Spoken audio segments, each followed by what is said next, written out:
Remember when World of Warcraft expansion announcements were epic events? Where you'd have some socially awkward fella up on the Blizzard stage making big announcements about the new adventures and classes and worlds that you would be discovering. J.Allen Brack springs to mind. However, these days it's not overly controversial to say that interest in, the veteran MMO that most of us grew up and loved has waned significantly in the past few years, thanks mostly to a deadly pincer movement of other and technically better MMOs than them coming along, and their own ineptitude on the other side. But here we are, on the cusp of another big announcement. Yes, World of Warcraft 10 is coming to us on April the 19th. Unfortunately, of course, because of the aforementioned problems it's had, the hype train really just didn't even get to the station to start. It's, basically a shoddy maintenance as a result of, the last two expansions, basically. Now, a quick look through my back catalogue will say that I do have a love-hate relationship with World of Warcraft, for sure. I still have a gnome monk that's sitting on a server. I'm just waiting for the day that Blizzard managed to put out some decent content for play. And I don't think that's really been consistently the case since Legion. So, as an ex-player who has moved on to another MMO and is having an awful lot of fun there, by the way, Blizzard really need to have something in the locker here. To entice us back and at least try it out. And yes, 10. World of Warcraft 10. Do you feel old? Because I do. Anyway, what's it got in store for us? Let's have a look-see. As with all big WoW announcements, there are going to be speculation and leaks and made-up stuff on Reddit to sift through, but it does seem that this one has been particularly leaky, and I think if you like dragons, you're going to be a winner here. Now, it looks very, very likely that this new expansion is going to be called Dragonflight. There's been a whole bunch of sort of different screenshots and sort of different fuzzy camera angles of this thing in development. So whether that's intentional or not, who knows? Let's say we can at least say that Blizzard recently has a reputation for not really keeping much of a lid on future developments. Still, if it is dragons, then, that suits me down to the ground, because dragons are cool. I mean, when a dragon's not cool, possibly the Dragon Soul raid? That was pretty ordinary. But, it does suggest that, we are going to stay in Azeroth, at least at the beginning, while we do all sorts of dragony-like things.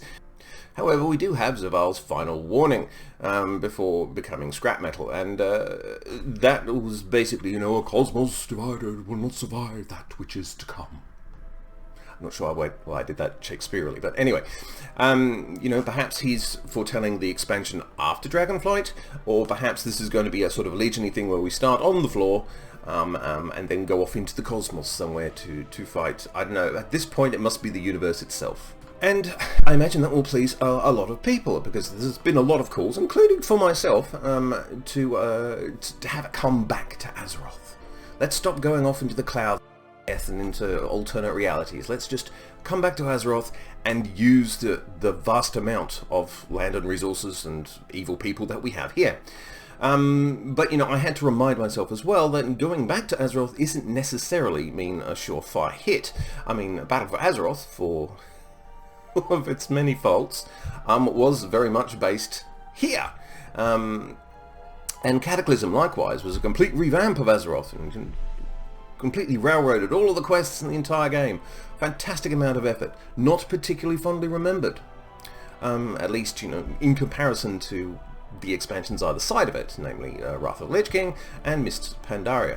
Who would have thought, way back then, that Mists of Pandaria would be so fondly remembered by the player base? Weird. And, perhaps this dragon story is actually a continuation of the Cataclysm thing, because, after all, they have been doing a lot of borrowing recently from previous expansions. As you can imagine, Warlords of Draenor and Legion had very much a Burning Crusade taint to it.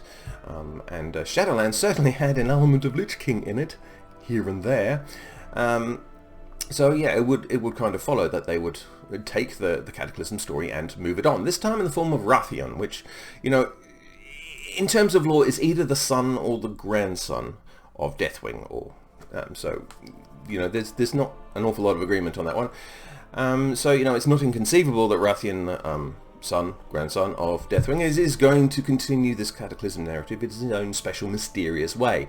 And, he has been showing up from time to time, so, that would be interesting. So, that's a pretty good start. Dragons, Rathian, back on Azeroth. That's all a pretty promising premise, and it's a lot better than the initial reveal we got with Shadowlands. So, this is a point where you might want to switch off if you don't like things going into the negative areas. Right, so for those of you sticking around, let's go into the creative force behind it, because obviously after a couple of pretty shoddy expansions where everyone got very annoyed and left, they would completely change the creative direction of the game, and oh dear, it's him again. Ian Hazzard-Costas is remarkable in that he has managed to survive the various different calamities that have struck Activision Blizzard recently. I'm not saying he's responsible for any of those, but he is certainly responsible for a complete crash in the subscription numbers thanks to the way he designs expansions, which is dreadfully, awfully, boringly.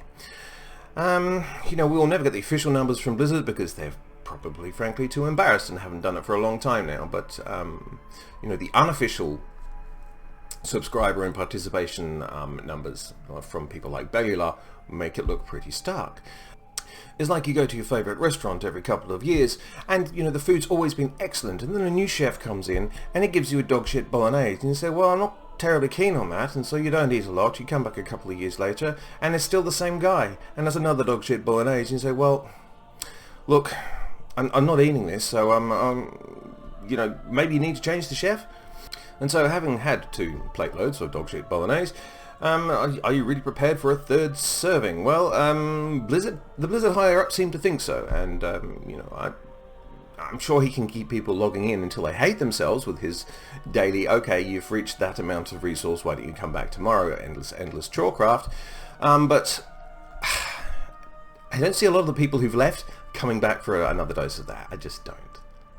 It also seems that Steve Danusa will be reprising his role as the narrative director, because he's done such a sterling job so far. I mean, I think we can all, while we all disagree about certain aspects of World of Warcraft, we have to say that the story has been one of the most beautifully created and consistent and character-driven pieces that we've ever had the fortune to encounter in our entire lives. I mean, Final Fantasy XIV has nothing on the quality of WoW storytelling, right? Yeah, so... The fact that those 2 are the leads for a brand new expansion should be enough red flag material to comfortably carpet Nagrand. But wait, there is just a little bit more. So, how confident are you about a project that doesn't have an executive producer at the moment? Yep, that's right, folks. If you are keen to show Blizzard how to make a good expansion, the executive producer role for World of Warcraft is currently open as of this moment. So I'm not joking. I'll put a link in the description. You can just go for it. I wish you the very, very best of luck. Surely you can do a better job than the other people who've been holding that position. And of course there has been an excess of talent and, let's be honest, abuse enablers at the company since they were first hit with those allegations of sexual harassment and gender discrimination. Back in January, the official number for this of people who've been fired or moved out forcefully was at 37, with 40 people also being internally disciplined for their poor behaviour. So there's 40 people who probably shouldn't still be in a job. But, anyway, that doesn't even count the people who just left the company because of the toxicity of the place. But behaviour aside, that's a lot of people to train and replace and haze in a relatively short period of time. So, the game development side of things would inevitably have taken a hit. So, given those factors, on the development side of things, I'm mildly pessimistic that Blizzard in its current state have the ability to create anything than another Shadowlands with a few dragons thrown in. And then, of course, there's the corporate side of things. I mean, every company is usually pretty scummy, but Activision Blizzard have really taken it up a few notches recently. There have been more sexual harassment allegations and suits filed against Blizzard as recently as March. The family of an employee who committed suicide while in boot camp at Blizzard are suing the company for wrongful death and concealing evidence. The Department for Fair Employment and Housing's action continues. They're the ones who started this whole thing, despite the alleged interference of the California governor of all people. Activision Blizzard also reached a settlement for 18 million to put into a victim compensation fund. Now that was contested because it was deemed manifestly inadequate. Some other suits that have been filed against the company were sort of saying should be around about 100 million mark, but it looks like they're going to get their 18 million compensation fund anyway. They have made a little progress with the A Better ABK movement. While they still continue to fight against unionization in any form, they have actually given away and offered full contracts for the QA staff. There's about 1,100 people. That only took almost a year, but the A Better ABK movement has just been wonderful on the way that they got together because they've had enough and they've stuck with it, and they continue to pressurize the management to make decent changes. I think that's a really, really good development, and long may it continue. And yes, of course, Microsoft have bought them as well, and subject to the regulatory approvals, etc., they should be able to formally take over the company in early of next year. But that by no means guarantees that they're just going to clear out all of the problem areas in Activision Blizzard and everything's going to be wonderful again. We'll just have to wait and see what Microsoft do with the company.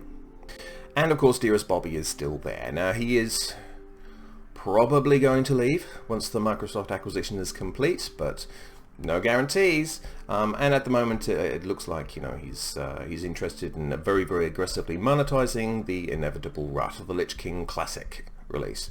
So expect lots of boosts and exclusive mounts and all the other stuff that we didn't get when the original Classic came out. Remember those days? I remember those days. Classic has fallen a long way since then.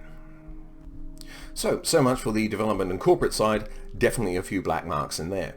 Anyway, let's move on. So what can we expect in terms of content for Dragonflight? Well, I couldn't really tell you, but I can tell you a couple of things that I wouldn't like to be seeing, so why don't we try those instead? First of all, another AP. Look, I'm assuming that at this point, and with the subsequent player reaction, that they wouldn't be dense enough to do this, but you never know. We've had artifact power, we've had azurite power, and we've had anima power in the last 3 expansions, and it just means that it's just a way to limit the progress that you make. So you can only get as far as Blizzard tell you to. Which is wonderful game design, and it really doesn't frustrate anybody. Make sure you log in every day, folks. This kind of design is also known as chorecraft or borecraft. Phrases that have been used to death, but have a lot of merit when we're coming to design decisions like this. Is pretty old hat now. Basically encouraging players to log in not because they want to, but because they have to. Otherwise, they might fall behind and miss out on things. Is very anti-player agency, and I do like a game that just lets you go and do your own thing. Other MMOs, which will go unmentioned here but are critically acclaimed, have a freedom and accessibility to their design that means that you can just log on, do a few things, whatever you like, and then log off again. Sure, it has a few limitations here and there, but nothing like on the scale of something that Blizzard puts out these days. Basically, AP is shit. Don't do it. I pray to the gods that aspect power is not a thing. The other thing, of course, is like one colossal system which ties the entire expansion together, is entirely disposable and means absolutely nothing after the expansion is over, takes the vast majority of the developer's effort, and turns out not to work at all. So we're talking, garrisons, azurite armor, covenants, that sort of thing. Things that really didn't work out the way Blizzard wanted them to. And I suppose we could throw in the very, very random nature of acquiring Legion Legend. Although the artifacts themselves were fantastic. I don't think I've ever had so much fun putting a Brewmaster together than with that artifact weapon. And of course, because there were so many problems and because the player base hated them, they all had to be heavily modified down the line to make them just a little less annoying. But they weren't good. Even when they were changed, they were still terrible. And of course, if anyone criticized the design and warned the developers that their flagship piece for the expansion was heading for iceberg-infested waters, unfortunately, the development team, and one individual in particular, would be just too committed to the idea to let it go. It had just acquired its own momentum, and there was no steering off course at this point. A ripcord would be promised a reset, but it would turn out to be ephemeral, and that would happen anyway. And so much valuable development time would be better spent on other aspects of the game, would be fixing all of these problems that were very, very foreseeable. Unfortunately, given who's in charge of WoW 10, I'm fully expecting both of these terrible design elements to be firmly in place, along with my other personal favourites that I've grown to despise over the years, things like world quests and that mission table. I think we can all agree though that your valued feedback will just be shredded, so I wouldn't bother giving it. And yeah, there have recently been a couple of fairly hazy screenshots of choose your aspect of the Dragonflight, and say, oh good. So I do hope, against hope, that they've actually learnt the mistakes from Covenants, and so what they won't be doing, of course, is tying in player power and player abilities to whichever Dragonflight you choose, and keep it aesthetic. That's it. Just make it pretty. You just choose the colour you want. Anything more than that, and you are opening yourself up to the same problems that you had in Shadowlands. So don't do it.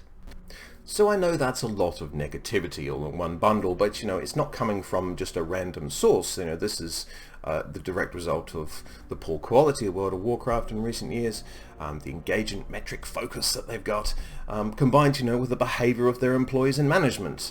It's hard to find a silver lining in all of that hasn't been used to wipe Bobby's arse.